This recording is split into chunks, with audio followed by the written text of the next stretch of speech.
Решил перекусить и заказал себе сэндвич. Ну, казалось бы, что, нормально, небольшой сэндвич. Ну вот что получил. Вот такая вот порцайка, блин. А Маринка блинчики, как всегда, свои любимые. Да, Маринка? Ага. Маринка в шапке. Холодно. Зима. Зима, холода, одинокие дома. Ну что, погуляли немножко у океана. Теперь надо греться.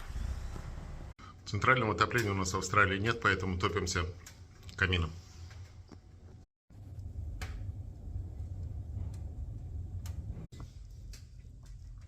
Ну что, теперь будем греться?